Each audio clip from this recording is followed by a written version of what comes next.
That's why we're all in this mess. That's why the American people are suffering pain, because the Democrats are more afraid of the Marxist in their base than they are of hardworking Americans.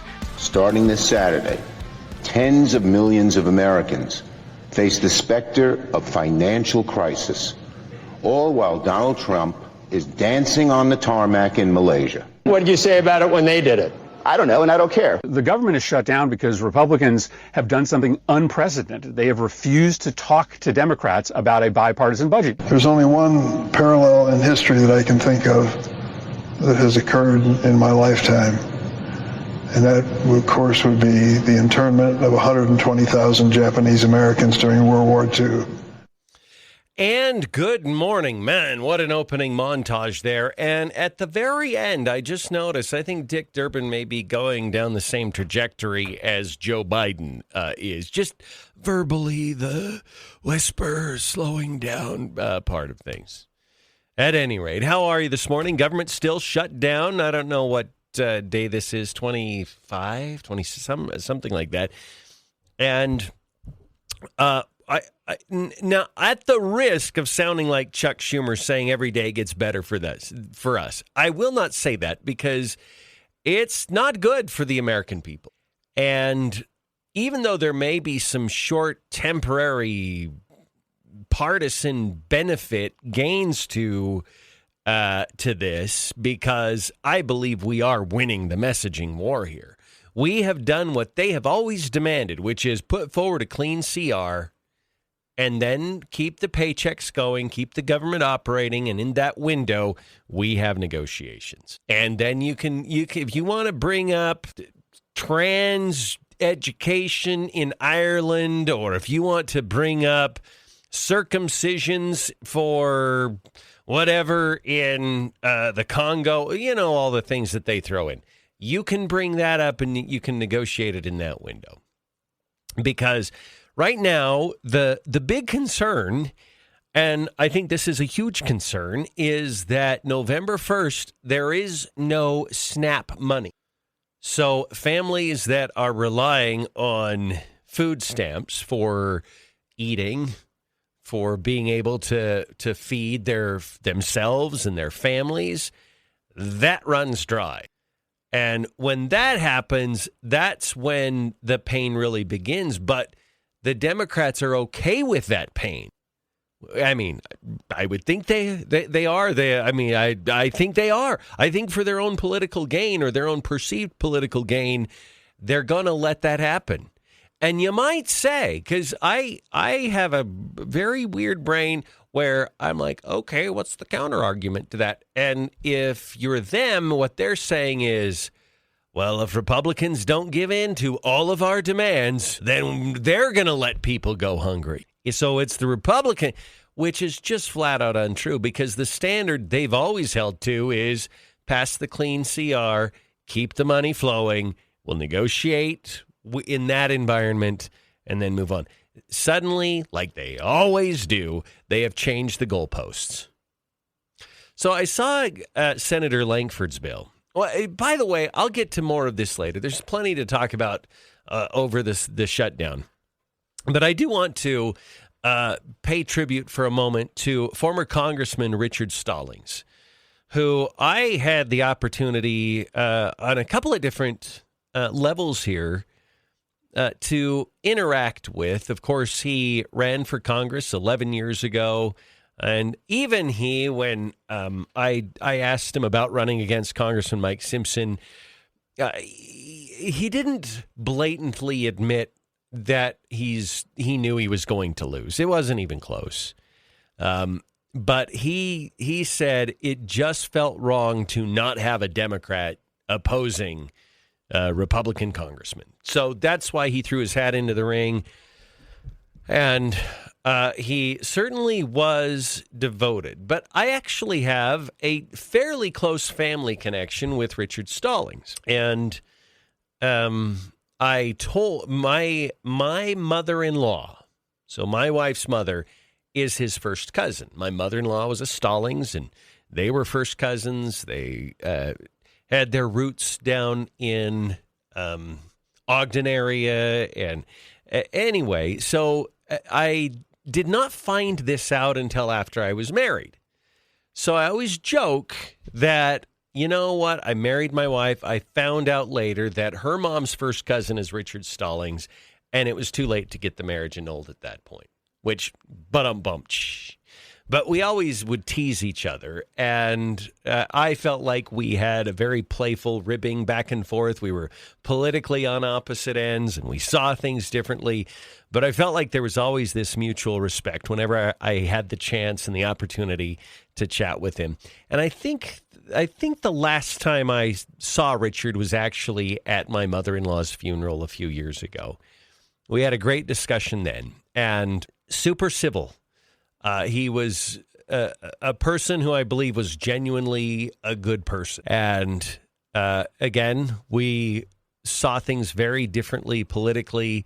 But I remember our interviews were always a really good back and forth tug of war of ideas, but always civil. And so I pay my respects to him. I express my condolences to his family, especially his immediate family, and want to recognize the contribution that he made to Idaho politics and his service and his time in Congress.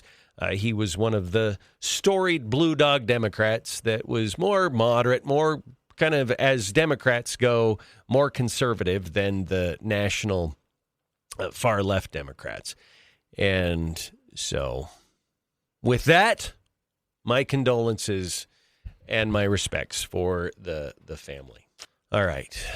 Here's Speaker Johnson. He is speaking of Congress, giving an update on the government shutdown. Let's listen in. A few days ago, the end of last week, that we know that this is causing great pain for the American people, but we have to use this leverage. We don't have many times where we have leverage like this. And so they've shown you what the real motivation is. But ultimately, why are they doing all that? Let me summarize this really quickly, as simply as I can, for the civic students back home. Republicans are not demanding anything, literally nothing. All we want is to reopen the government.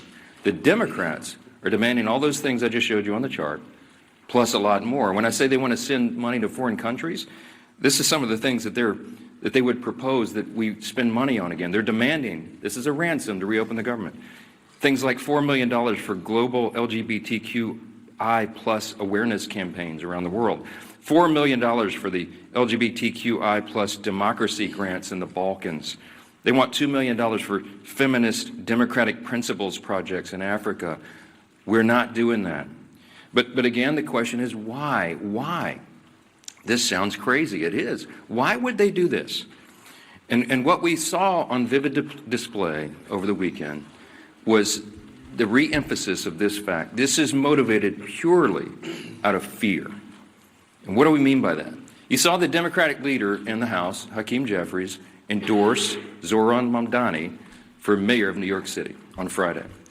It was an illustration of what we're facing here. The Democrats right now fear the far left activists more than they fear air traffic controllers, border patrol agents, American service members, and so many others missing their paychecks. They fear the Marxist insurgents like Mamdani more than they fear families and children going hungry from lapsed benefits that keep food on their tables.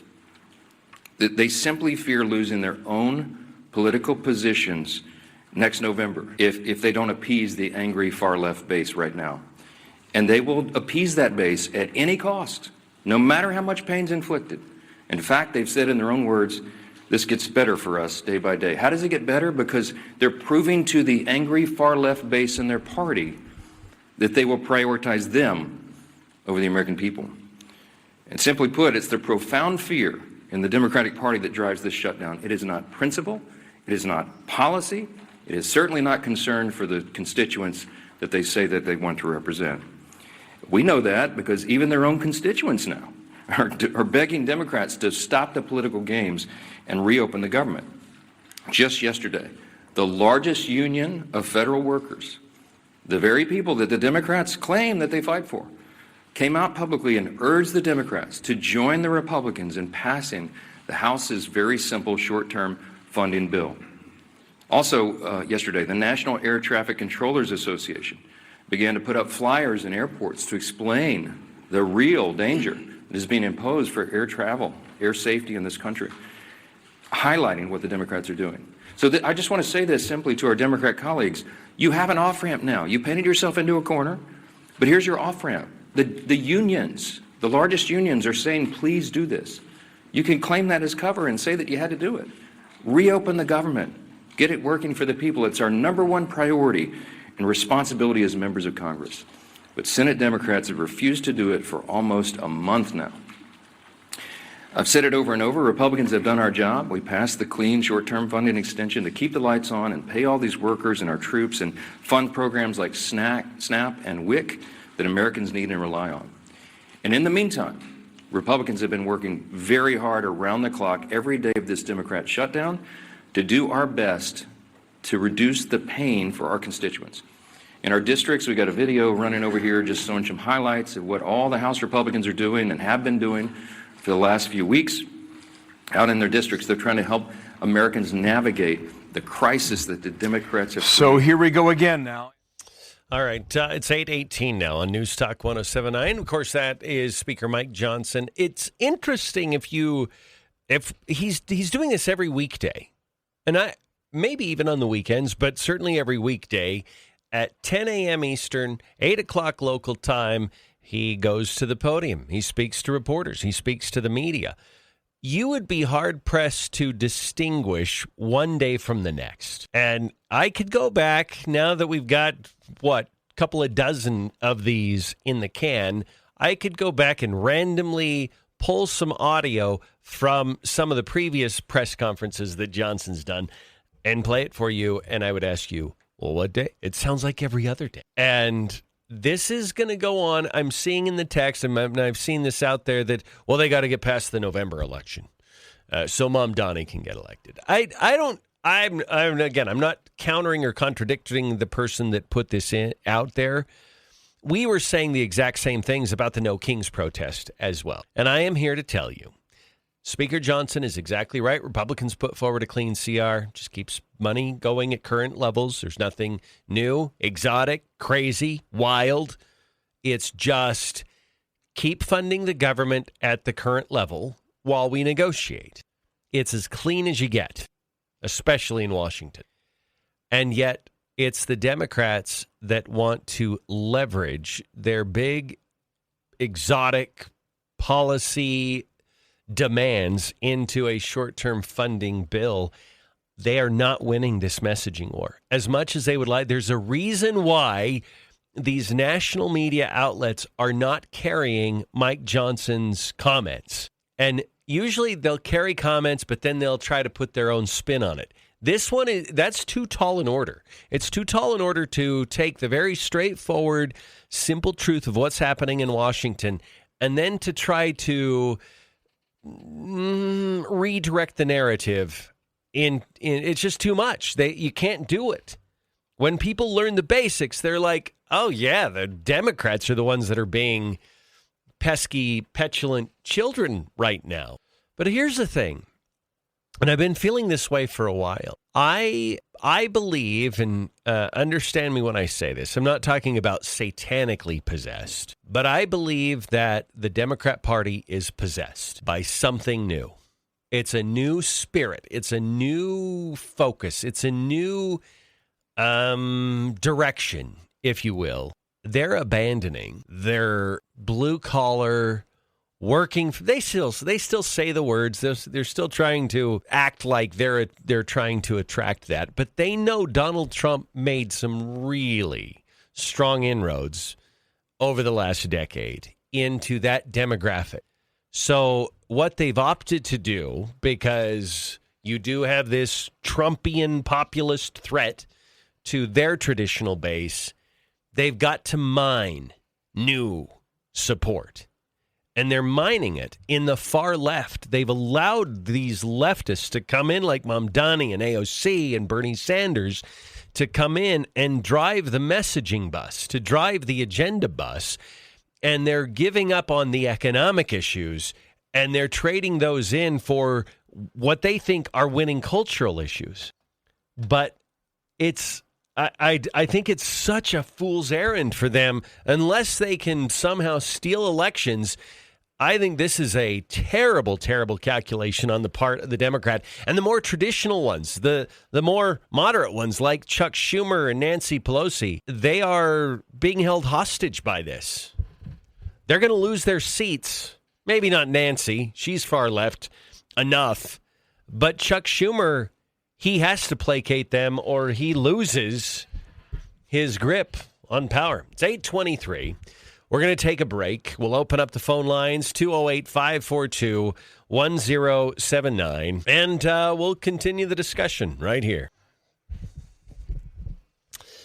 All right, 8:26 on News Talk 1079. Neil Larson and Julie Mason. Let's talk windows for just a moment, Julie, because now's when you really start noticing it. If your windows are leaky, if they don't hold the heat like they used to, maybe they're leaking air, or discolored or warping, maybe you see condensation between your window panes.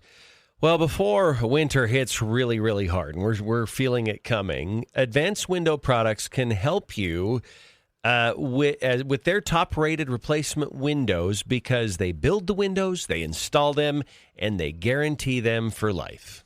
And because of that start-to-finish process, that it's all in-house, they have that lifetime warranty available because of that. They can offer that because you're not dealing with all of these extra companies who did a little bit of this part of the manufacturing and a little bit of that, and then somebody else did the install.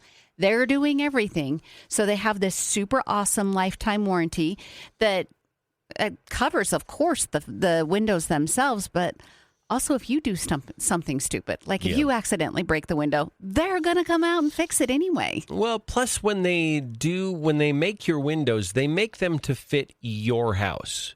They don't expect you to build your house to fit windows. They build windows to fit your house to an 1/8-inch accuracy. That's such a low footprint. It really is. This is not going to disrupt your life to a point that you just don't have time if you replace your windows. By the way, the lifetime warranty for anything that happens to the windows is in place, and they offer big savings, especially when you purchase 10 windows or more. If you do purchase fewer than 10, maybe you don't need that many, they will prorate those savings for you. The number is 208-852-8685. Again, 208-852-8685.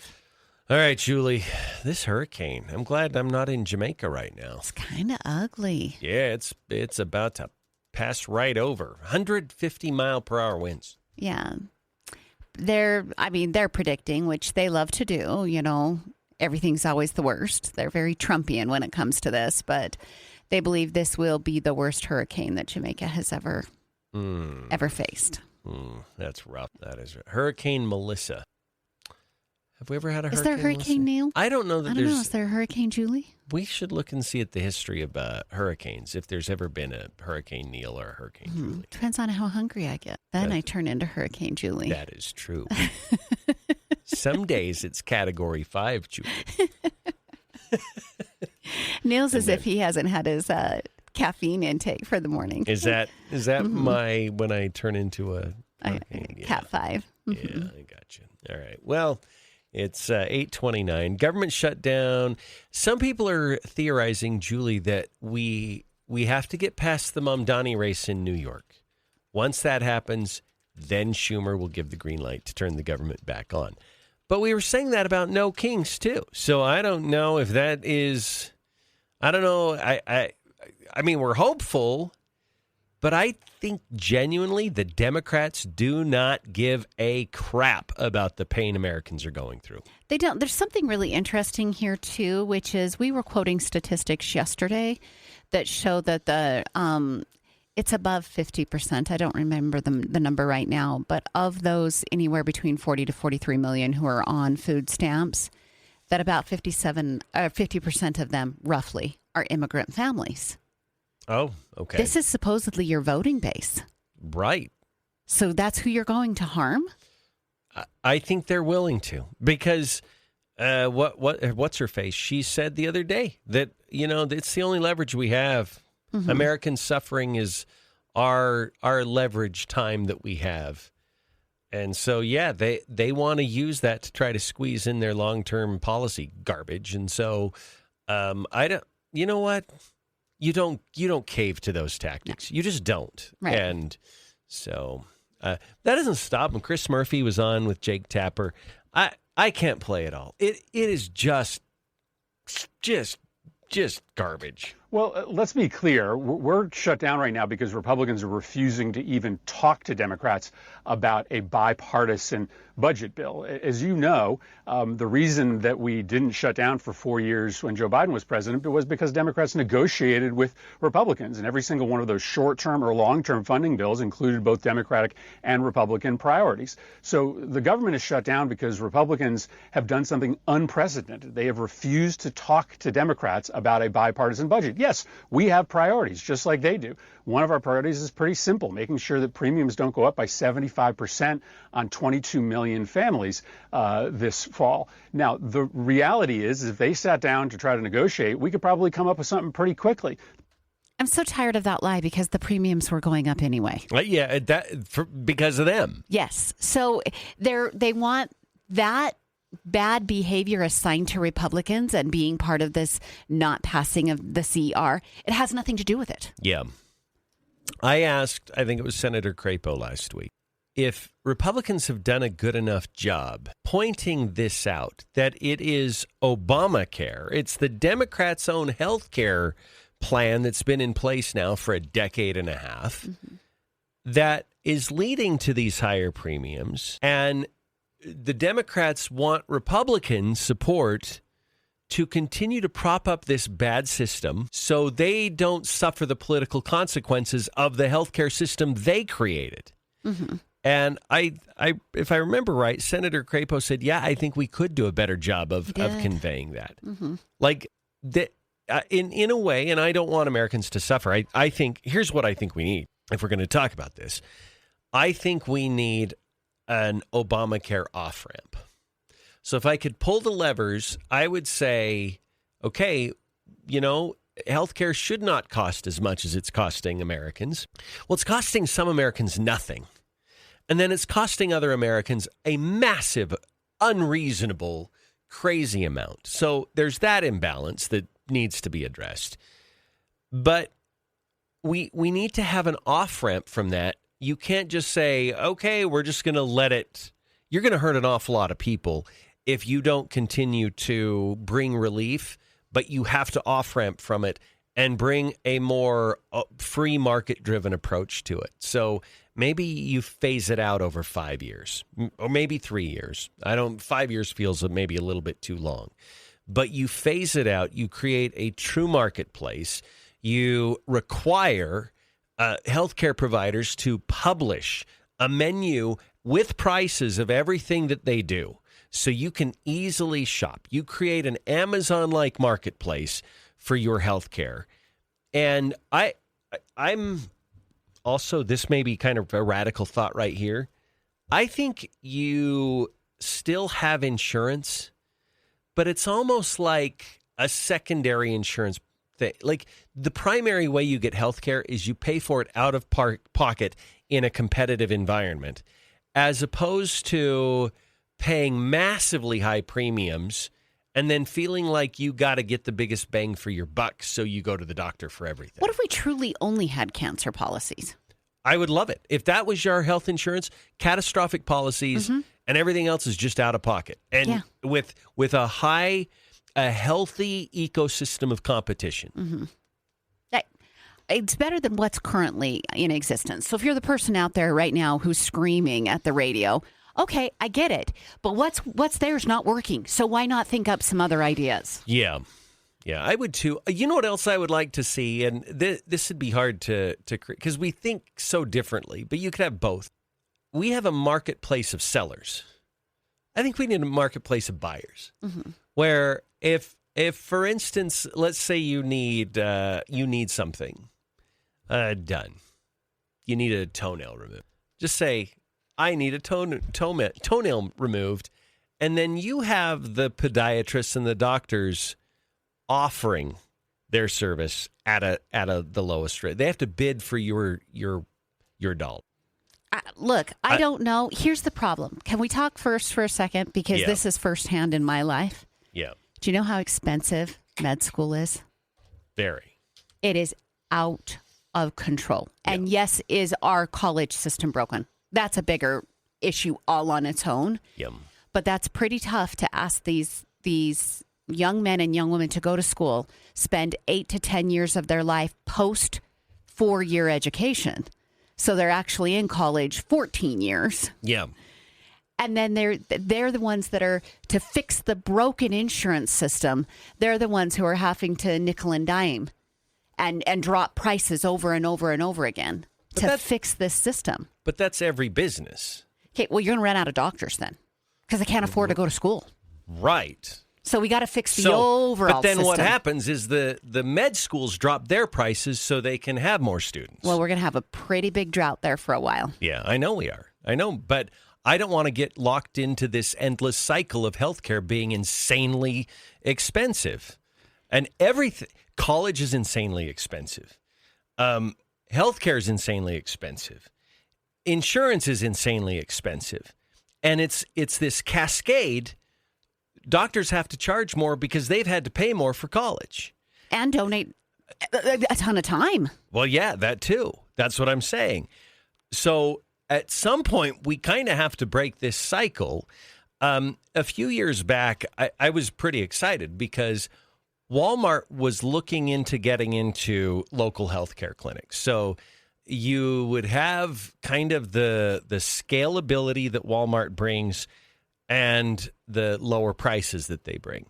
Now, obviously, you're not going to go in there for something that's terribly serious. But if it's just bread and butter medicine, you need an antibiotic for strep throat, or maybe you broke your pinky or something like that. They could do basic x-rays. And I was looking forward to that. But Walmart kind of said, we can't find a way to do this affordably. We're just not scaled for that. But at some point, the market's got to figure this out. Yeah, the reality for me is there's not a good solution. Yeah. And so for me, the solution is everybody feels a little bit of pain. Yeah. Right now, there's a subset group that doesn't feel any pain with this. Yeah. They get to go as much as they want to. Yeah. They get it for free. They have an entire party who's lobbying for it for free. And that's got to be paid for somehow, which means people like me and you are paying the whole thing. Yeah. And the preferred method is everybody give a little bit, and that will ease the burden across the board. Yeah. Yes. Hopefully. But human nature is, I got to get mine. Oh, for and sure. That's the problem. So, yeah, I don't. Obamacare ruined everything. Mm-hmm. It made everything more expensive for everybody. For everyone. Other than the people just taking. And those who it did help is a very small group because all of a sudden they had unlimited access even though they had lifetime diseases or whatever. Has your health been benefited by Obamacare? Have you received better health care because of Obamacare? No. Most people have not. There is this small group that got better health care. It was those initial people who had long-term diseases, and that all of a sudden there was some relief. Yeah. As it's matured and gone on, that group has gotten smaller and smaller and smaller. And in return, there's a large portion of us paying so much more for our health care and never using it. Yeah. Never right? touching it. Yeah. No, it's such a problem.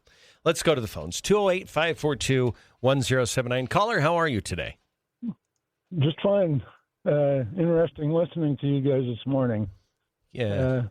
I know we need to give appreciation to people who are willing to serve, but I knew Richard Stallings very well for a long, long time, and people who are still left living, I'm probably one of the ones that knows him best.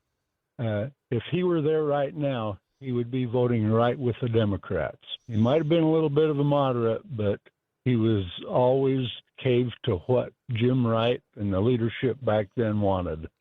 Yeah. And he would be against opening up the government. He would probably want it. He'd be telling people out here, we need to open it and everything, but he wouldn't vote to open it. And had he run in the Senate, he'd be right there with Schumer, totally. Yeah. And he was a very strong partisan. He definitely was a loyal Democrat. I would agree with that. Just wanted to add that in, put a little perspective on his career. No, I appreciate it. Thank you. However, I would say this week as we observe his passing, I'm not sure I'd stick it to him what we think he would do if he were here today. Like, you know what I'm saying? Mm-hmm. Like, I would hope that he would have helped to steer the Democrat Party away from being this radical monstrosity that it is now. I would hope so too. And I mean, you just never know. Yeah. The reality is we can't guess because 2025 is different than 1984. Well, it is, and there's too many variables to know. Mm-hmm. And I'll also say this, not so much in his defense, but the reality is this. And when we had Todd Achilles in, we asked him, who are you going to caucus with? Who are you going to vote for leadership? And I don't remember exactly how he answered, but He said there would be 3 or 4 of them that would be independents, and they would be the disruptors. oh, that's right. They'd caucus alone, just Okay. those 4. I highly doubt that's not how it would work out, but whatever. The problem is, if you go back, let's say, you're a Democrat from Idaho, your constituents are a lot more conservative than the average Democrat district.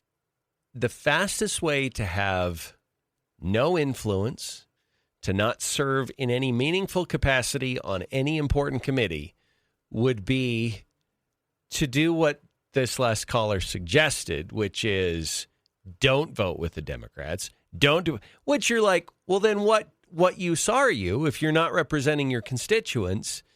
Either way, you're not going to be representing your constituents. And so I think the compromise that a lot of these politicians make is that, well, I at least want to serve on a committee that's important. I want to Make some sort of Yes, difference. if I put forward legislation, I'd like it to be considered. I'd like to, and so you have. This is why I don't think I'd ever like serving in Congress. You have to make these compromises that are going to make you feel icky whichever way you go. And I think we've had a couple of examples of Idaho members of Congress that have gone back. They got so frustrated with these terrible conundrums that they are in, like that. They said, I don't want to be here anymore. And they came back to Idaho. I think Butch Otter was a good example. Otter, he truly was a conservative when he was in Congress. I think he's moderated a lot since he became governor and retired. But when he was in Congress, like he was right there with the stalwart conservatives. He voted against the Patriot Act, and I think he was there for 2 terms, maybe 3. And I think he just got fed up with Washington, and he came back and ran for governor. I think Raul Labrador's trajectory is very similar to that. Went back, was there for 3 or 4 terms, and he's like, I didn't like Washington, and he thought, I'm moving my family back because I'd much rather have Idaho be surrounded by Idaho values than to be back there doing. We'll be back after a quick break. Hey, it's Brad from Now 105.1 and QP99. I'm in the studio here. I love our studios, by the way. Ranger Rick back there. There's Neal and Julie doing their thing. Hey, when you want to advertise on the radio, what do? You call the radio station, right? But what do you do when you want to advertise on Facebook and Instagram and Hulu and Disney Plus and Peacock and the other TV streaming services? You can kind of click around on them and make guesses or read books or take courses online on how to do that advertising. Or you could call us at the radio station. At Sandhill Media, we take care of your local radio and digital marketing. So reach out to us at sandhillmediagroup.com and we'll make sure that your message gets heard and seen wherever your customers are. I don't think you have to look very far to see people who have been tainted, and it's happened on both sides. But the people who stay are the people who said lovingly, sell their soul to the devil. Yep. I sent you a story last night about Jasmine Crockett. Yeah. And how was it the Washington Free Beacon? I believe that was the publication. Yeah. Has uncovered all of these ways that she's increased her wealth while serving. Yeah. What has she been there? 2 terms? Yeah, not long. So that's why people stay. You do get the people who don't want to stay because they're like, I don't want to sell my soul and I'm not getting anything done, so I'm going to go serve somewhere else where I can get more done. Yeah. And you get those that I think go, maybe I'll sell my soul. Yeah. And somewhere in between, there's people still battling. Yeah. Well, it's true.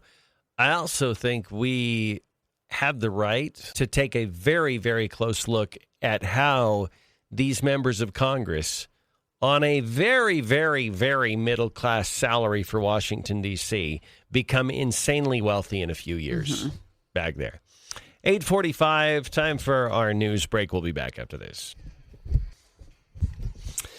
All right, it's 8:51 now on News Talk 1079, Neil Larson and Julie Mason. All right, Julie, we have 3 or 4 minutes before we have to break again, so you choose. Do you want to talk about Zohran Mamdani's lies or about the legality of Donald Trump destroying these drug boats coming in from Venezuela? Well, okay, let's do the drug boats. I'll tell you why. Because I think Mamdani's going to win, and so I think it's an exercise in futility to even go through his lies because he's been lying from the get-go in this campaign. So let's talk about something that at least affects Americans on the whole. So the amount of drugs that come in on each one of these drug boats, they figure could kill about 25,000 people.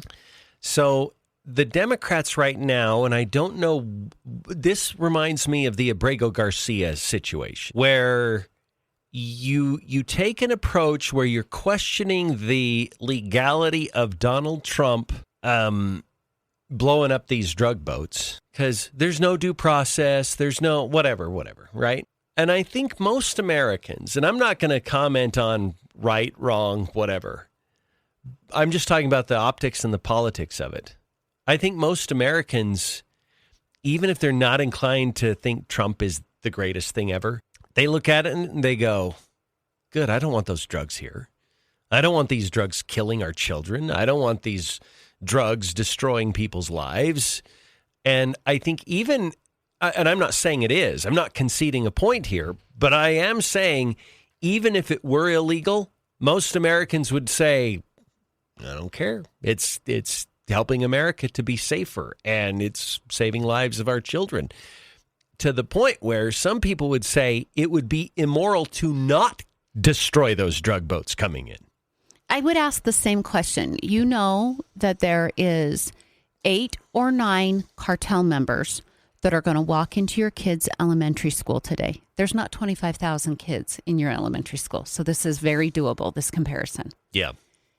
8 or 9 cartel members are going to walk into your elementary school today, and maybe a handful of kids end up with fentanyl in their system and die. Would you do absolutely everything to protect your elementary school? Absolutely, you would. I don't see any difference with this. Yeah, I don't either. And so, you know, I look at it and what is the legality of doing it versus what is the morality of not doing it? And it's a tug of war. Like in your heart, you're like, well, there is no due process. All of that. I think Trump doesn't care. I think Trump says, if this is going to save people's lives, tens of thousands of lives, and also the other part we don't really talk about too much, it's also a big deterrent.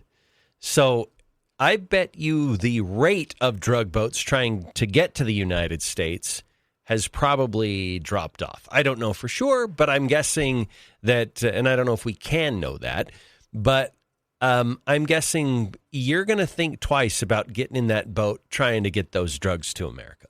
And they kind of got what they asked for, right? Democrats, they got what they asked for. Yeah. You sued over every stinking thing that ever existed. You're suing over the demolishment of is it the East Wing or the West Wing? East Wing. East Wing. Yeah. They can't do anything with the court system because this is on international waters. And our court system doesn't have any judicial marker. Yeah. In that international waters. Yeah. So you got what you asked for. It's true. Yep. Play stupid games, win stupid prizes.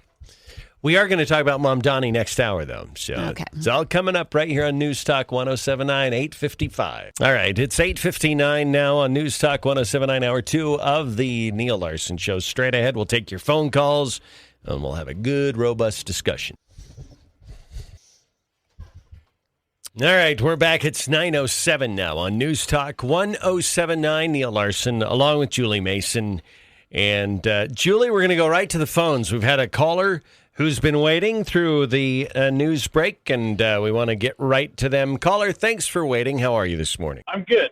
Good. So I agree with Julie on this. The Mamdani thing, that's a moot point. At the end of the day, we're all going to be able to look at that and go, you guys had your chance to practice this, and it still failed. Yeah.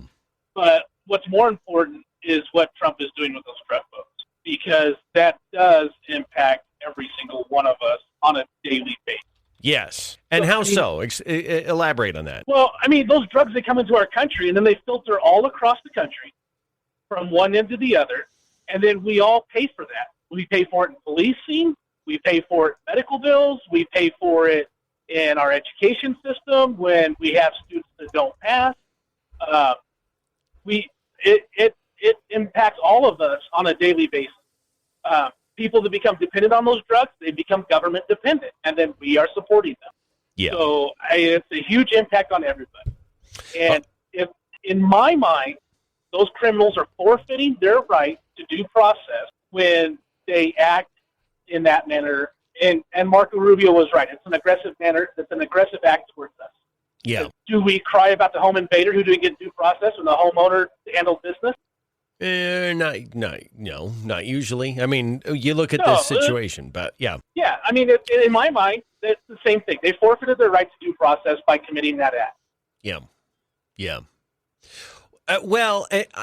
Here's how I look at it. Self-defense is a natural right, and I believe nations have that natural right of self-defense. So if you have a foreign entity that is trying to bring something that's going to kill your country's children into that country, it might be against some technical rule out there. I don't know that it is, but even if it is, you have this larger fundamental duty to protect your nation's children. And so I think that's the way Trump's looking at it. I think Trump looks at it, and he's not going to get all stumbled up in the legal technicalities of something when he knows taking action is going to save American lives. Yeah, we're defending ourselves against physical and mental harm, because if the drugs don't kill you, they cause long-term mental issues with most people. Yeah. So it's the defense mechanism is my outlook on that. And so I think we have the right to defend ourselves. All right. Well stated. Great point. Thank you for the call. 208-542-1079. I would say his concept matches Trump's pretty identically. Trump looks at these reporters and is like, I don't get what you're getting all fretful about. I'm sorry these people had to die. Yeah. But they were coming here to harm Americans. Yeah. And my job is to protect Americans. Yeah. And I would bet you, I don't think this is quite an 80-20 issue. I'll bet you it's a 70-30 or a 65-35. I bet you at least 2/3 of Americans are like, good, stop those deadly drugs before they get here. Yeah. So, yeah, I would agree. Yeah. Okay. I know people don't necessarily want to talk about Mamdani, but we have this issue where yesterday we had a clip. Mamdani said that he felt worse. His primary concern was for Muslims in New York in a post 9/11 environment being mistreated, even though it was radical Islamic terrorists that killed 3,000 innocent Americans of all different backgrounds and whatever. He got criticized for that because you've taken a situation where you're ignoring the worst victims of that tragedy. And so come to find out, the internet's pretty good at sleuthing. Mamdani does not have an aunt that lived in New York, nor an aunt that wears a hijab. So he came back and said that, and Cuomo pointed this out, and Mamdani said that fact-checking him on this because he shifted it and said it's my dad's cousin. Yeah, not an aunt. Not an aunt, but his dad's cousin. And the person's gone, by the way. Okay, so we can't even ask. No verification here. And to bring it up is Islamophobic. So listen to this. How will you respond to so in a recent address about Islamophobia, you referenced your aunt and some of the harassment she was facing post 9/11. Is that a blood relative? Mm-hmm. Yes, I was speaking about my aunt. I was speaking about Zehra Fouy, my father's cousin, who sadly passed away a few years ago. And for the takeaway from my more than 10-minute address about Islamophobia in this race and in this city to be the question of my aunt tells you everything about Andrew Cuomo and his inability to reckon with a crisis of his own. Okay, no. So now just basic fact-checking, making sure you're telling people the truth is somehow Islamophobic? No one got you on this one, Mamdani. You brought it up yourself. You're the one that shared the story. If you don't want people looking into what you say, don't say it. Yeah. Julie, this is so weird. And we see this pattern. And, I think it was Michael Savage that talked about how liberals are mentally ill. And this may be kind of mild mental illness, and I don't know if it's narcissism. I'm not sure. There's probably a name for it. But when you are incapable of taking responsibility for your own mistakes, that's on you. Mm-hmm. Okay, Mamdani said something that was not true. Now, was he lying? I don't know. Lying means you deliberately said it was not true. Maybe his dad's cousin was so close to the family, she felt like an aunt. But actually, it's your first cousin once removed, Zohran Mamdani. So what you said was not true. And we should expect truth, or at least honest, genuine, authentic clarification when it happens. But somehow it was Zohran Mamdani's inability to tell the truth that is now Andrew Cuomo's fault. Mm-hmm. How does that work? How does that brain work? Well, I have an answer for that. I don't know, because I don't think it's a logical place to be. Yeah. But it's a repeated process that we have seen. How many times have we joked about headlines? Republicans pounce. Oh, yeah.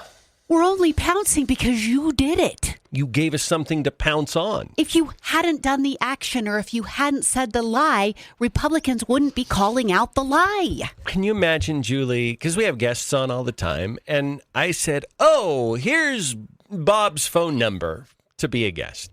But I gave you the wrong phone number. And then you said, Neal, you gave me the wrong phone number. And then I said, that's racist. I mean, but to blame you, I mean, that's sort of the same thing here. But if I were to blame you because I gave you bad information, that's my flaw. That's something that's wrong with me because I'm blaming you or trying to find fault with you because you took the number I gave you and it happened to not get a hold of Bob. Mm-hmm. What is that? What is that? I can't. What is I don't know why. Is there a clinical name for that? Those of you who are mental health professionals, what is the name of that when someone says something that's untrue, and then when someone else points it out, they go after that person for pointing it out? What is that called? There's got to be a name for it. I'm sure there is. I think we're seeing a lot of damage from this kind of thought process, though, culturally, across, everywhere, right?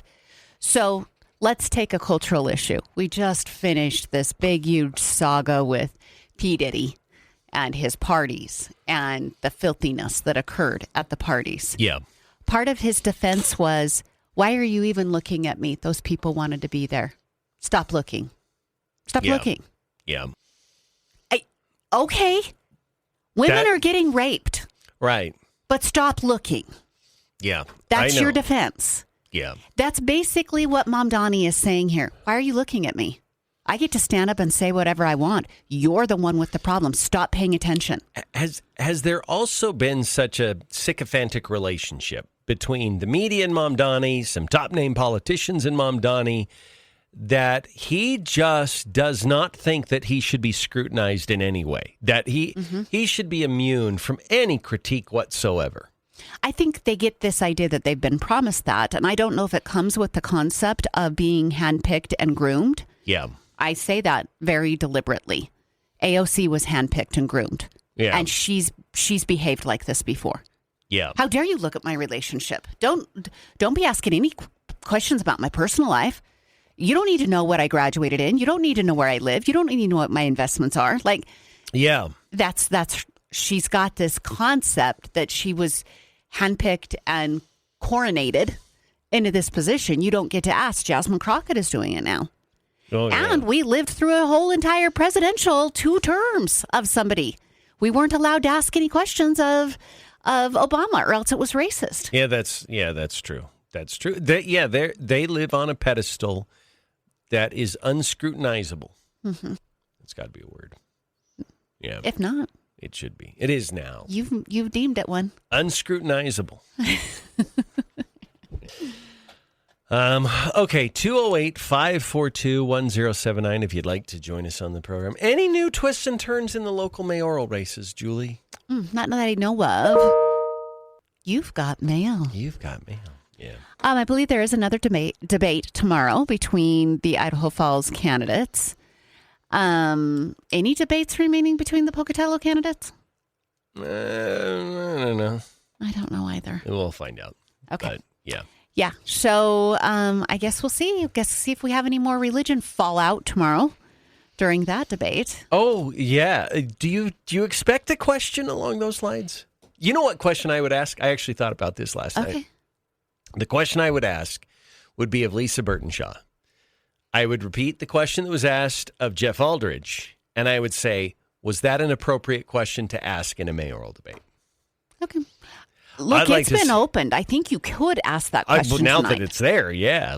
I would say that because I just like to see how she responds to this.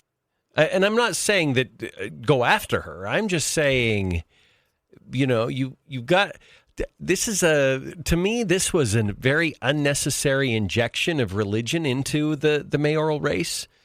And so I would like to know what her take is on this, because a lot of people would look at it and say, she's the beneficiary of now the media pointing out, look, Jeff's the only non-Mormon in the candidate or in the race. And so I'm just saying, I wonder what she would say to it. There's a lot of things that I would, it would be interesting to know what the inside baseball is that's going on within Lisa's campaign based around this. Yeah. I think they might actually think it hurt her a little bit. They might. They might think that. Yeah. I would love to know what campaign information or advice is a better word, what campaign advice she's being given about this. Because I was very clear with my take yesterday. As a community, I felt like we didn't behave well with that question. Yeah. I didn't like it. I don't think that there was a need for it to be asked. If you're going to ask such a pointed question, I would hope that there was some factual concept behind it, that it needed to be asked. So with that being said, I would love to reach out to Lisa and say, are you willing to say, hey, I don't love, even without being asked at the debate, just on our very own, say, hey, we got a lot of great things going on in Idaho Falls, and we've got things we need to fix, and this isn't one of them. Yeah. We don't need to be talking about this. Right. But maybe her people are telling her not to. Maybe. They might. Just kind of like, this is a... Stay away from the nuclear. A little bit of a dumpster fire. You just avoid it. Don't get burned. And they might be telling her that. Yeah. I don't know. It's a lot easier for us to sit here in these chairs. Yeah. We don't have a job on the line. Yeah. It's true. Yeah. Mm-hmm. That's true. We could be fired any day of the week. All right. The local teachers union is holding a celebration for the firing of Neal and Julie. They would. They would, too. All right. 208-542-1079. Let's break away.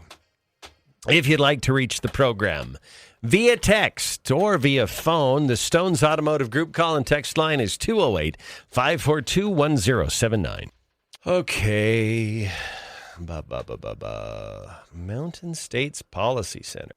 Oh, they won the National Heritage Foundation Innovation Prize. Good for them. They're doing great work. They really are. So I was mentioning to Neal, I had a conversation with an educator yesterday who had experienced a presentation by someone from the Mountain States Policy Center. And this educator was incredibly impressed.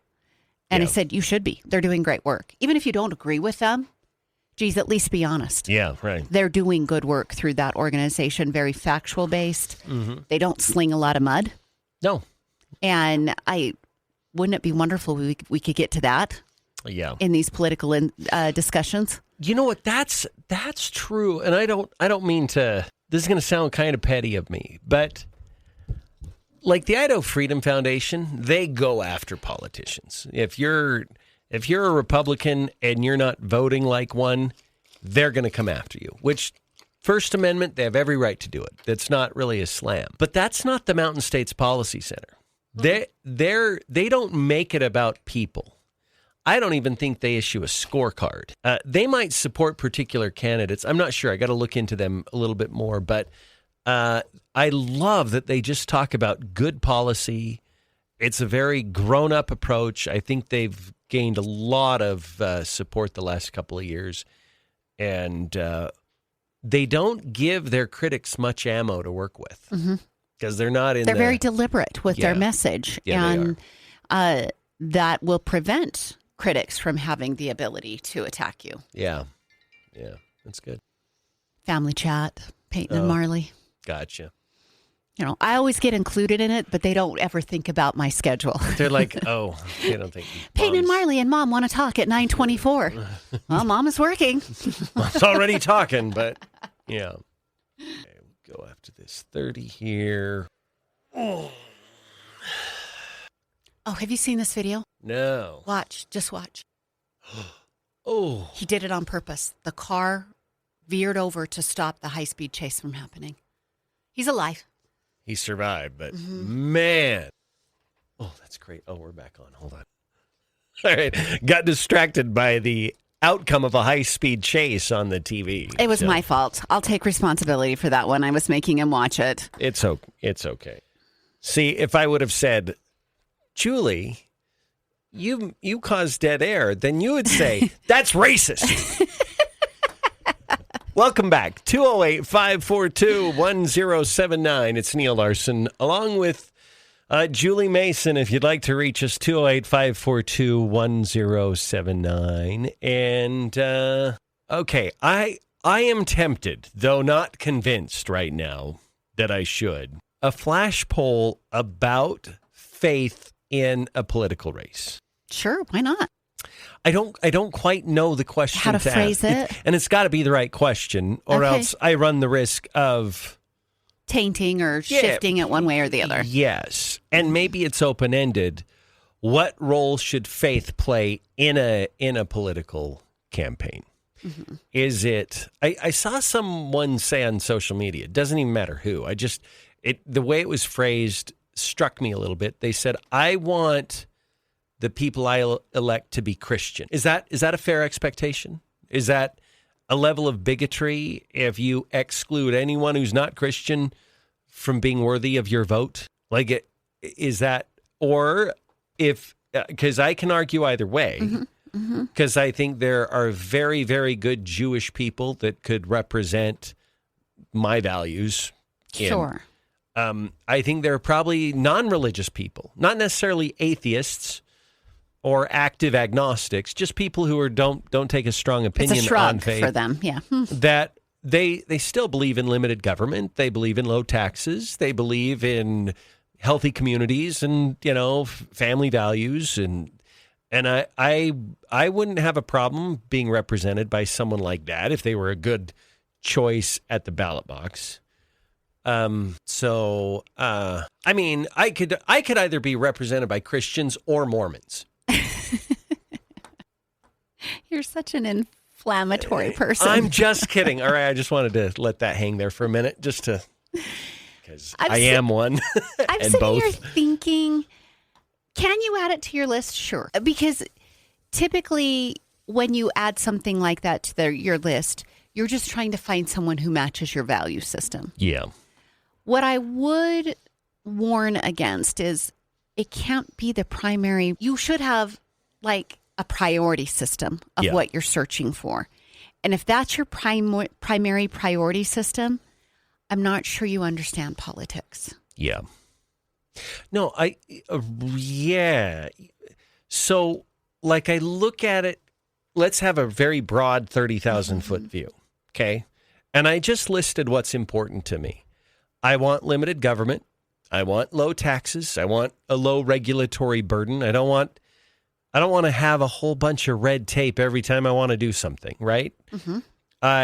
You want your rights protected. I want my rights protected. I want a healthy culture protected. I don't want my children having to worry about drag shows every other weekend. Pornography. Yeah, porn being rampant, whatever.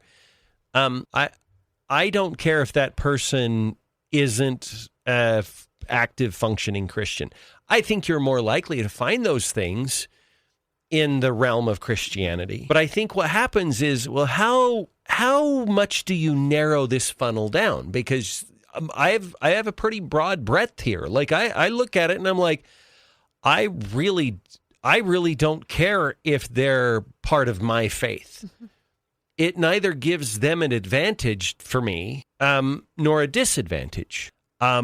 It might be a very slight advantage up front, but then I start scrutinizing where they're going to stand on issues. I have a very hard time with people who are members of my faith but are pro-choice. I don't understand how they walk that line. Not with so them as conflicting. Not with them as people. Mm-hmm. Like, I love people that are like that. I don't think I could vote for them. That's what I'm saying in terms of representing me.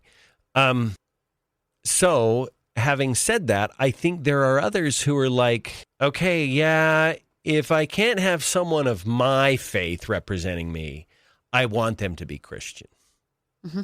And so they start at the bottom of the funnel. They try to get someone as close to them as they possibly can, and then settle working upwards. I look at it and I say, where's the pool of acceptability starting at the top? And it gets narrowed down to whatever, but I look at the pool of acceptability. So I guess it's just a little different approach. But I'm curious what our listeners do. Do you prefer, could this be the question? Do you prefer a candidate that shares your specific faith to represent you in whatever capacity?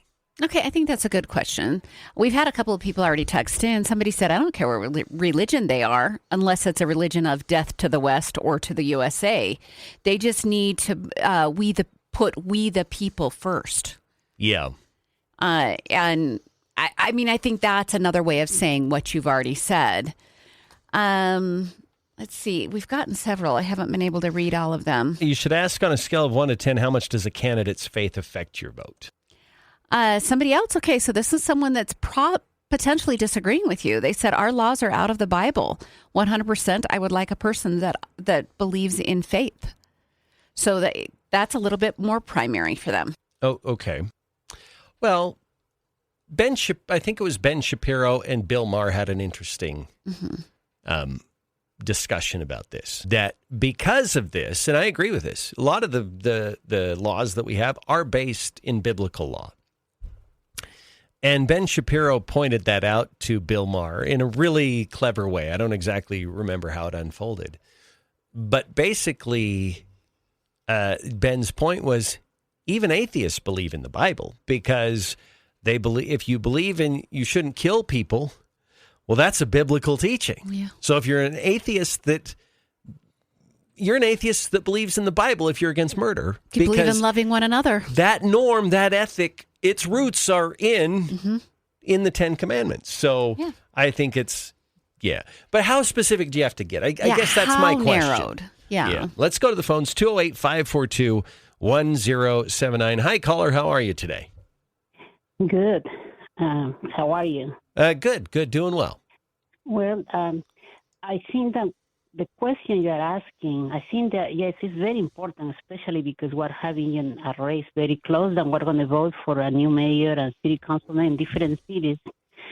Yes, I think that I I wouldn't think that faith or necessary. I will say more that have the label that you are a Christian or you are a Mormon or you are from another faith that is a Christian religion means that you're going to be a good leader. Because what we have seen in our communities is like not always because somebody say, oh, I'm a Mormon, I'm a good leader. I'm going to be good. I'm going to be a good person that is going to serve the community. And that's the reason why in some places, like in Pocatello, actually, they some people call it the Mormon mafia, because sadly we have been have leadership that are from the LDS Church. But like I always say to people, don't label people. Don't assume first of all that somebody is good just because supposedly is from this religion or claims to be Christian, because there is people that from different than people that even that are not religious, so they don't claim to be from any faith, then they're good people. And they respect the Constitution and they care about their communities. It's the same way that we have to look at it too, about like we think all Republicans were elected. Idaho is a Republican or conservative Republican state, and then we assume that we can just have to vote for Republicans. But in some occasions, we have to vote sometimes for a Democrat if that aligns with our values, and if that's what we think, then that's an individual that is going to fit the needs of our community and it's going to make our community a better place to live. Yeah.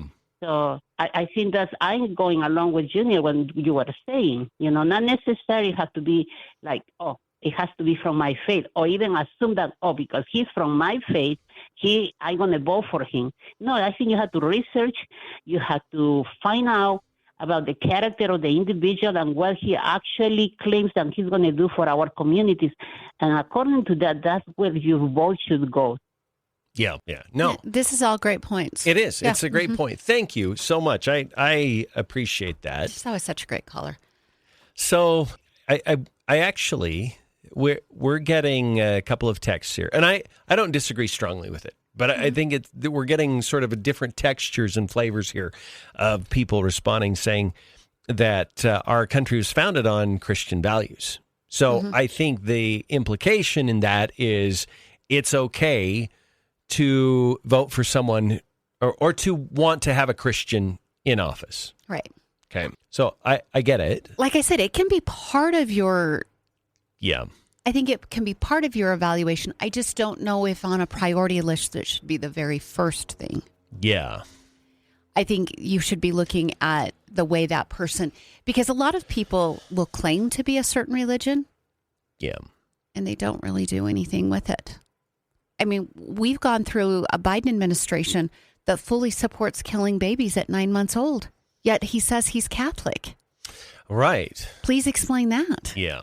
So if having a matching religion or having Christianity as your top priority in a political candidate, that's what I said. I don't think you quite understand politics, because we have people all the time who lie about who they are. Yeah. Yeah. No, it's true. But I want to bring, actually, it's a biblical teaching, but I think it counters a little bit what some of these people are saying. Someone said our forefathers never put in any documents separation of church and state. That's true. It was actually a letter that was written by Thomas Jefferson, if I remember right. Even the Bible refers to biblical leaders governing its people. I believe we started going wrong when we elected people that didn't put God first in their lives. Yes, however, even Christ said, render unto Caesar that which is Caesar's. Render unto God that which is God's. Christ recognized you needed a separation. Mm-hmm. There are earthly governments, and we treat them a little bit differently than we treat our relationship with God and our own personal faith. So when one of the many, there was taxation, there were a lot of issues that led to our Declaration of Independence from Great Britain. One of them was there were people who were Protestants that did not want to be governed by the Church of England anymore. They did not want the king telling them how to worship. So we, at that point, created this separation between what we do in our civic secular life versus what we do in our private life. Let them worship how, where, what they may. That's a phrase that's familiar to a lot of people of our faith. even our articles of faith recognize this line where we need to respect other people's decisions of faith. So America has a lot of different belief systems contained within it. And you can say, well, we are a Christian nation. And I believe there's loads and loads of Christian history. And I'm going to ask this very carefully. And it's a question to provoke thought, not to make an argument. Where do you get the rule that it must remain so in perpetuity? Okay. Where does that come from? That because our roots are Christian in nature, it must remain so. Where is the it must remain so? Now, I can find an argument for that. I can say, if we want God to continue to bless us, we need to continue to obey God and to recognize him and do all of that. But I am going to ask that question because people say that like it's this, it's the crane, it's the move against which there is no defense. And I'm like, okay, where are you getting that rule in your heart that because we started out Christian, it has to stay that way in perpetuity? We're getting so deep here because I appreciate the individuality, my individual freedoms. Yeah. That's what I cling to as part of my patriotism in this country. Now, we are the United States of America, so I understand there is a bigger formation than me. But I believe the foundation goes our individual freedoms, then the states, then the federal government. Yeah. So if that's the way that I believe that we are organized in this country, the individual freedom can be changed whenever they want it to be changed. Yeah. Because it's individual. Yes. And if people choose not to believe in God anymore, they choose not to believe in God. Yeah, it's true that our agency, right? Mm-hmm. I mean, it's great if we can continue to live the principles in our Christian roots, but I don't think it should ever be externally enforced because that's not, I mean, you're contradicting yourself. We left England because we had a king telling us what our religion was going to be. We don't want to create the same dynamic here in America where Christianity should always be a voluntary choice in people's lives. They live it because they love it, not because they've got a crowd expecting it from them. Right. I mean, we're so deep, right? I We mean, are it is deep, so. yeah. And We've broadened this discussion beyond. we have. I hope the takeaway for people is I said something along the lines of I don't think you quite understand politics if religion is your driving force for your choice of candidate. Yeah. That probably came off as harsh to some people, but I think you actually just made my argument as to why. Because individuals get to choose. And so if you want to not understand politics and you want to make it your primary thing is that they've got to match my religion, guess what? You get that right. Because you have a right to vote. Oh, no, I agree. And so I can't take that away from you. I just wish you would listen to a long form conversation like we've just had in hopes to broaden out what you're thinking. Yeah. Yeah. To me, the process is just as important as the outcome. Mm-hmm. And when I look at Canada, and we've certainly had situations like this before, where let's say you have a church leader that's running, and this could be any faith. If you automatically vote for them to represent you at the Capitol or at the city or wherever, and your only decision-making criteria was, well, he's my church leader, I don't have a lot of respect for that.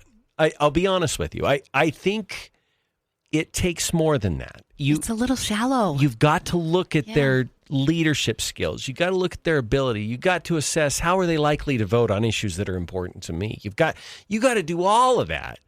But I think sometimes we take shortcuts and we take an easy route without examining all of those things, and we boil it down to one little thing. And we say, well, we share the same faith and they're a good person. Yeah. And then that's a grand reward to give them your vote based on just that. Right. Julie, your and my strongest criticisms have been reserved for people of our own faith because we don't feel like they're actually representing the values they said they were going to represent. Mm-hmm. And I don't think they're representing their constituents' values well either. And so we criticize them, and I think that it's an unhealthy environment to expect, well, if we share the same faith, then I should be insulated from your criticism. Right. You're a politician. Yeah, you're asking for political power to represent tens of thousands of people. It deserves scrutiny. Yeah, criticism comes right along with that title. It absolutely does. And it's a very big ask. I will say there's part of me, I hate causing misery for anybody. Like, I really do. Other than maybe Nancy Pelosi. But Adam Schiff too. Oh yeah, definitely Adam. Well, and that Eric Swalwell, Cory Booker. Yeah, okay. There's probably a cadre of people, but I don't. And even local people that I disagree with, I'm like, I don't want to make their life hard. Mm-hmm. I really don't. I don't want to cause them lost sleep. I want people to be happy. I want even people I disagree with. I want their happiness. I want happiness, and the golden rule would dictate I'd want that for them too. But it's a big ask to go to the voters and say, I want you to bestow your political power on me so that I can go represent you. Mm-hmm. You've just opened up something that warrants a critique from the press, because guess what? Neal and Julie represent a wide swath of people too. Mm-hmm. We ask the questions that maybe your constituents don't have the opportunity to. We try to, in a lot of ways, the role that you and I play, Julie, is every bit as representative as politicians are. Mm-hmm. So we don't just give a pass. We don't, and I feel like, especially in cases when you don't know someone very well, or you feel like someone's misrepresenting who they are in order to win an election, that to me is what deserves the most criticism. So now we've made full circle to how come we started this whole entire conversation, which was because of the political question that was asked in the Idaho Falls debate. Yeah. And I think that is the reason that you and I have been a little critical of that question, because we take the responsibility of bringing to light the important issues to the constituents seriously. Yeah. We want to do it correctly. And unless this question had some backing behind it, unless you had proof that there was some sort of behavior by Jeff Aldridge that he deserved to be asked this question, yeah, I don't like the question. I'm not a fan of the question either. Like, they can ask it. They can. Right? And they did. And they did. These are media colleagues that we respect. Absolutely. This is not about us, trying to tear down whoever, whatever. We're looking at the political process here. And it just wasn't a great moment. It was just not a great moment. We don't have these litmus tests that we apply when it comes to religion. It was just a bad moment. And then it was followed up by a whole bunch of other bad moments and comments on social media. Yeah, it does. And it just spun out of control. Mm-hmm. So, yeah. Okay, really quick, let's go to the phones. Caller, thanks for waiting. Go ahead. Yes. Can you hear me? Yes. Yeah, go ahead. Me? Okay. So, I wanted to make some comments here. I think you're getting to the heart of the issue there. And that's that I don't think Jeff was trying to even make this an issue at all. It was brought upon him. Where they're asking him about his faith. And I would liken that and say, okay, let's switch this around and say, what if you're LDS in a place that is not very LDS, say something like Southern Baptist or whatever, and then they start asking you unfair questions like, hey, do you believe that non-Mormons can't go to heaven? And you switch it around. That's a very unfair question to do that. Yeah. I mean, faith is faith. There's people, I understand, and I'm LDS, but I can understand that some people may believe that, like, LDS are not Christian. And, but that gets, I think, because they're very much deep in their religious convictions. And so, like, I would liken this to explain it. I think a lot of churches that have embraced a lot of the LGBT type culture and accepting anything as perfectly fine, I don't really view that as Christian. I think that they've fallen away from the tenets of what Christianity, several major pillars of it. And so I could totally see how someone could feel the same thing, that like, no, you've really gone clear over here, and that's far enough that I don't think that you're Christian. Yeah. You know? And so that's not what this whole thing's about. I mean, being the mayor. Now, if someone had a problem with someone being LDS, you know, that's a whole different story. Yeah. But to say that just because you believe that it's there, I find that ridiculous. In fact, it's kind of similar to forcing affirmation. Yeah. You know, LDS people, I can understand how maybe they may get offended at that a little bit.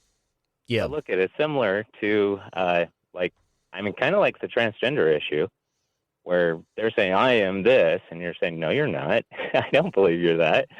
You know, but by forcing someone else to accept that affirmation, you can't. You have what you believe. You have what they believe. You can't force them. Yeah. No, you just kind of have to let it be, and each voter gets to decide if that's a factor in how they're going to represent them. Yep. Right. Yeah. Thank you for the call. Appreciate it. We are against the clock. Can I end it with something funny since it was super heavy? You betcha. Somebody sent in this text. If I was Jeff, when asked about being LDS or how I felt about the LDS religion, I would have said, I feel like BYU. It takes a lot of religions to make a winning team. Right? That would have been a perfect response. Yeah. All right, we'll take a quick break. It's 9:50 on News Talk 107.9. Someone said, as someone who is LDS, served a mission, who met a lot of non-LDS people, I was really turned off by the question. Frankly, I'm embarrassed that the question was brought up. I thought highly of the journalist, but my opinion has shifted. So hopefully not permanently. I mean, Nate's usually good. He works hard and, yeah, done a lot. That's the thing. For me, I'm like, I've had bad moments. And I've had bad moments. You've had, and you do. When you work in the media, you just have a bad moment now and then. And I think this was just a bad moment. So I hope whatever your opinion is, don't let it be permanent, but. Yeah. I think probably much like the shooting in Pocatello, and I know these two things are very different because somebody died in one of them. But I think your response after having a bad moment probably matters more than the bad moment. Because I think people are forgiving of the bad moment.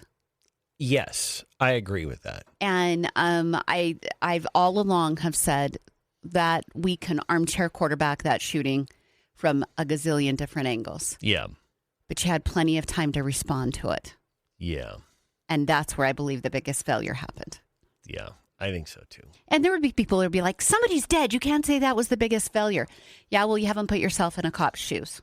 I think they made some good choices and some bad choices. And unfortunately, a young man has died, and they're going to have to pay monetarily for it. Yeah. Probably a lot. Probably a lot. Yeah. But you did have control over the response. You had time to craft it. Mm-hmm. You had decisions that needed to be made, and that's where we go weird with this. Yeah. I feel the same thing about this debate. I'm a little surprised about the silence following the debate. Yeah. I feel like that's the time you had chances. You have a chance to craft what you were going to say. Yeah. And your response to it. Yeah. Here's the thing. I always try to remember this, especially when I get in my own armchair quarterbacking mode. You and I come to these mics for 4 hours every day. Unscripted. Unscripted. And so we are very well practiced. Those muscles are not all my muscles get lots of exercise, but that's one that gets a lot of exercise. Jaw muscle? And I feel like if you're ready, sometimes you need a minute to kind of think, how am I going to respond to this? But I'm in favor of, if there's an issue that's cropped up, maybe I said something stupid, maybe whatever, take care of that as fast as you can. Just get on top of that and say, you know what, that didn't come off the way that I wanted it to, or I should not have asked that, or I should not have said that, or, multiple times. I've had to do that where I've said something and then we'll take a commercial break. I'll come back and I'll be like, I need to clarify this because I didn't mean to cause harm, or whatever the case may be. But It is. It's an interesting thing where I do think that there are people who are like, you just move on, if it's something. Yeah. And I think there are situations where trying to respond to something probably is not the right answer. I think you use the just move on method when you know you were correct in what you did. Yes. Yeah. You don't use the move on method when there was a chance that you were incorrect. Yeah. So I had this issue. How much time do we have? We got another minute. Okay. And a half. I had this issue on Rise and Crime. My last episode, I used sourcing that listed the amount of deaths in Philadelphia over the last year. Yeah. My sourcing was the best estimation from the beginning of that year. It's since been clarified how many. So my number was off. Yeah. Somebody named Margot sent me a message. And she said, I think you need to do a little bit deeper research. It could have come off critical. I didn't choose to take the comment that way. I went back and I started researching. I sent a message immediately to Margot that said, I can see how our sources differed. Here's what I found. It was based off of this. So yes, your amount now reads this. But guess what? I found another source that reads this amount. Yeah. I said, the sourcing is going to be different depending upon where we go to, but I'm glad that you brought that to my attention. Yeah. She then sent me back a message that said, thank you so much. Most people won't even look into it. Yeah. That was the right response. It is the right response. Not for me to go, I know I was right. Yeah. Because guess what? There was a chance I was wrong. Yeah. So I dug into it. Yeah. Yeah. But if you know you're right, if you 100% know you're right, I'm good with the move on method. Yeah. Just move past it. Yeah. But if you were wrong or there was a chance what you did was misinterpreted, I say approach it. Yeah, I do too. Tackle it. All right, 9:56. Well, we never did quite get to that flash poll, Julie. Although we could do one really fast. We have 2 minutes left. Via text only. On a scale of 1 to 10, I like this question. How important is a candidate having your faith? I don't mean just generalized Christianity. I mean, how much of an advantage, if you're Catholic, does a Catholic candidate have? How much advantage, if you're LDS, does an LDS candidate have? 10 being the most advantage. 10 being the most advantage. You're like, yeah, I'm Lutheran and I only vote for Lutherans, then you're a 10. If like it's less than that and you're like, I just need them to have good values, that's a 1. Okay. So real quick, you got to text fast. All right. Like what I said, we only have about a little over a minute here, and 2 after Romney. Somebody said, I think if a member of your church was running for a political office, I would look at how they performed at church. Were they a good bishop or a pastor? Were they there every Sunday? How did they treat their families? So this person's extending that. Wow. Look at how many texts are coming in. The lot. That one says 0. That one says 1. That one says 4. 1. That's interesting. 4. 1. Yeah. Wow. They are flying in. Another 1. 0. 1. Yeah. Okay, it's not as important. Maybe Lisa Burtonshaw's campaign is actually thinking this is harming them. I think it might. I think it might have went too far, I guess. I think a lot of people probably there's a bit of a sympathy factor going on. So. Maybe. All right, that's going to do it for our Tuesday. Have a wonderful day, and Julie and I will be back tomorrow right here on News Talk 107.9. Senator Crapo tomorrow? Yes. All right, 7:30. Join us for that.